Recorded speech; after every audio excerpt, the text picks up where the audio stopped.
Hello everyone, welcome back to my channel. In today's in today's session, we will be discussing one problem about linear programming formulation problems. Right now, formulation is something, guys, which depends upon the kind of the question which is given to you. Frankly speaking, there is no hard and fast rule how to how we are going to formulate the problems into the form of LPP, but there are few things like you can take care of. Like for example, first of all, it is important that you should be able to list the decision variables, right? What you want to decide, I mean, you want to decide how many units of the product should be produced, how many rupees should be spent. These kind of decision variables, first of all you have to define those decision variables, and then you have to state what is going to be your objective function. Is it going to be something like maximization or minimization? In linear programming problems, we have two kind of objectives. Either it can be maximization or it can be minimization, right? So as a student or as a person, we know that every organization, they have an objective. It can be either profit maximization or it can be the cost minimization, right? So for any business problem which will be given to you, you have to identify what will be your objective function. Is it going to be minimization or it is going to be maximization? All right. And then every company has some constraints also. Constraints as in some restrictions, some limitations. For example, the amount of raw material which is available with them, the amount of time for which the labor is working in their organization, etc, etc, right? So these are the constraints which you have to identify in the business problem. All right. And the last one is the non-negativity constraint, which we assume that the production, now you guys tell me, the production which happens in the organizations, it cannot be in a negative number. Can we produce minus 10 units of tables, minus 5 units of chairs, or something like that? No, either the production will be zero or it is going to be positive, right? So that is what the non-negativity constraint says. Fine. So these are the four things which are important when we are about to form an LPP from the given business problem. All right. Now next is, now let's see the problem. So there are two grades of inspectors. A company has two grades of inspectors, 1 and 2, the members of which are to be assigned for a quality control inspection.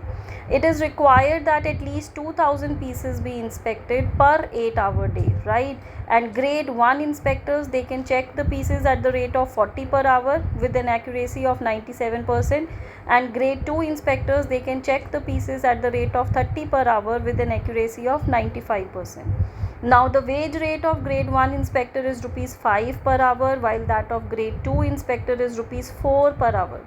An error made by an inspector, it is going to cost rupees 3 to the company, and we have only 9 grade 1 inspectors and 11 grade 2 inspectors.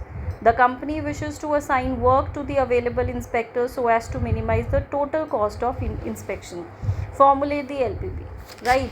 So the thing is, the last thing, can you please recall this? The company wishes to assign work to the available inspectors so as to minimize the total cost. So what is the objective? The objective is they want to minimize the total cost, right? And total cost of inspection, right? So you have to formulate the LPP. All right. Now let's see, let's summarize this question in the form of the table. Now I have how many inspectors available? For grade 1 I have 9 inspectors available, and for grade 2 I have 11 inspectors available. And what is the you can say how many pieces they are inspecting in 1 hour? Grade 1, he is doing 40 pieces inspection in 1 hour. Grade 2, he is doing 30 pieces inspection in 1 hour. And they, in the question it is mentioned that the accuracy of grade 1 inspector is 97%, right? So if he is checking the pieces with an accuracy of 97%, so the probability of making an error by grade 1 is 3%, or we can say 0.03, right? And similarly, inaccuracy of checking for grade 2 will be 0.05 because accuracy of grade 2 is 95%, right? So if his accuracy is 95%, so that means 5% is the chance of making an error.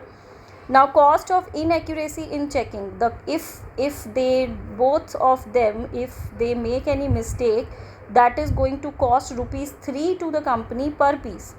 Either it is for grade 1 or it is for grade 2, and their wages are given to you that grade 1 is paid rupees 5 for 1 hour and grade 2 is paid rupees 4 per hour, and they are working for how many hours in a day? 8 hours, and total pieces which the organization want that it should be inspected is 2000 pieces should be inspected. Alright, so this is the summary of the data which is given to us in the question. Alright, now let's see how to solve this. Now the first thing is we are going to calculate the costs which are processed by the company. For that, first of all, what I'll say that let x1 is number of grade 1 inspectors, right, and let x2 is number of grade 2 inspectors. All right, so now the thing is, I told you what is my objective function. My objective function is I want to minimize the total cost. Now what will be the total cost of the company? The total cost will be in terms of two things. One is the wages which they are paying to the inspectors. Second thing is the error cost. This is what is given to you, and when these two will be added, that will be the total cost of the company, right? Now if we talk about grade 1 is paid rupees 5 per hour and grade 2 is paid rupees 4 per hour. All right, so one thing is, let's do it for grade 1. First of all, it is 5 plus, now what is the error cost? See, what is the probability that grade 1 can make an error? I told you that grade 1 accuracy is 97%. So grade 1 accuracy is 97%, so that means error making chance is 3%. So I'll open a bracket, I'll write 0.03 multiply by how many pieces he is inspecting in 1 hour? 40 pieces. If you recall from the previous table, it is 40 pieces per hour into what is the cost which the company has to bear? Rupees 3.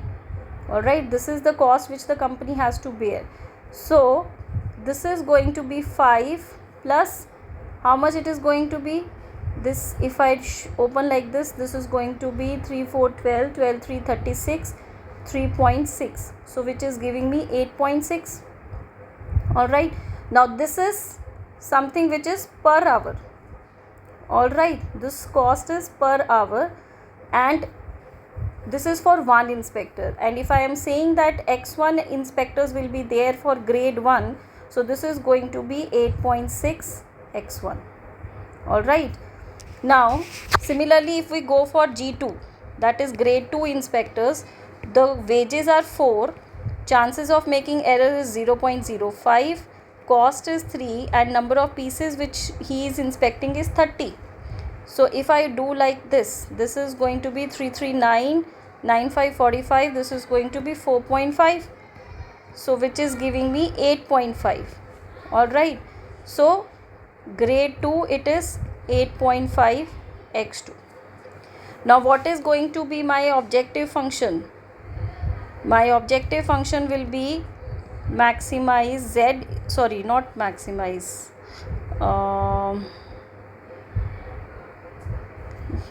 this is going to be minimize z is equals to, now the thing is this 8.6 x1 plus 8.5 x2 multiply by 8, because this is per hour.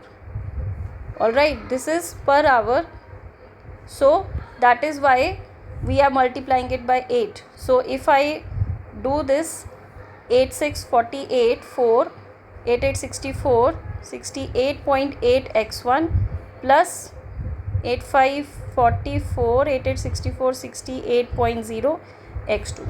So this is going to be your objective function. Alright, minimize z is equals to 8.6 x1 plus into multiply by 8. All right, I hope it is clear to all of you. Now the next thing is,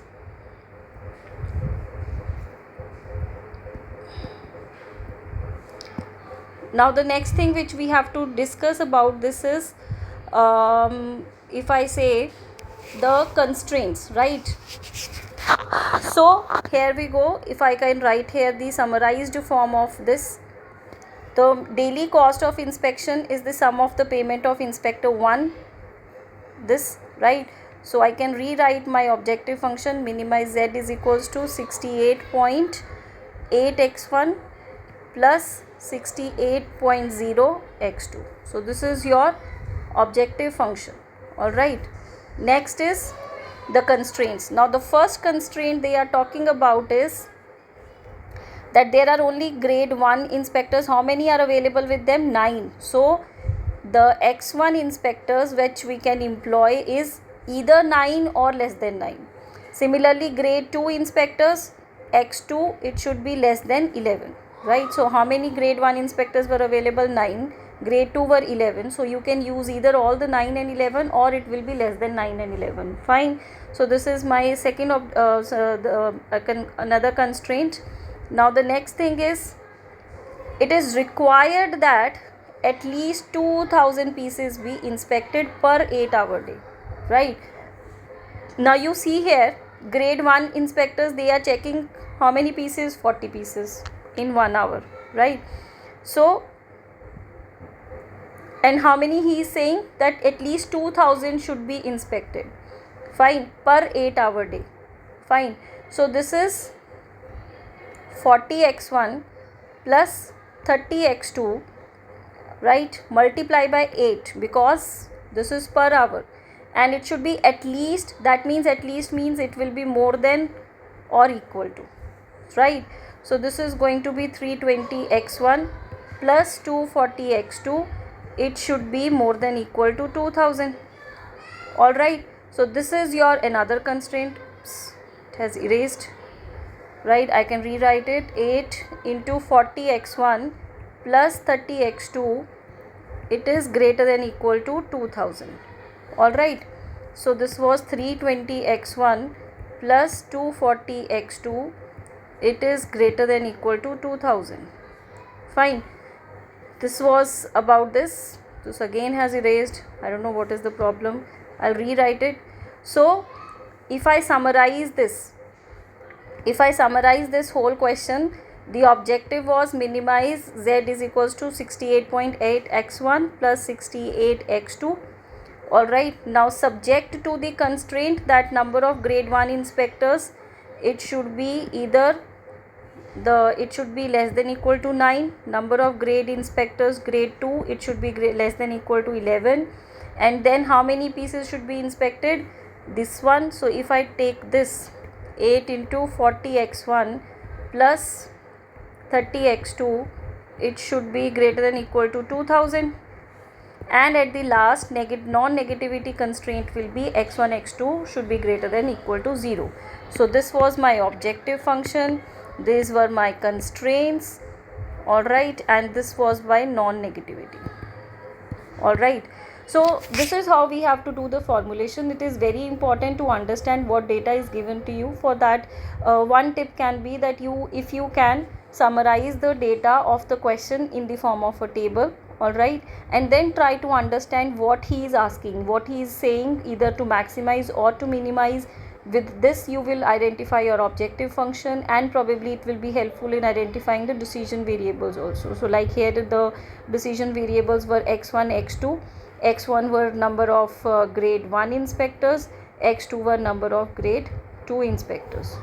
All right guys, so this was all about the grade 1 and grade 2 inspectors formulation problem.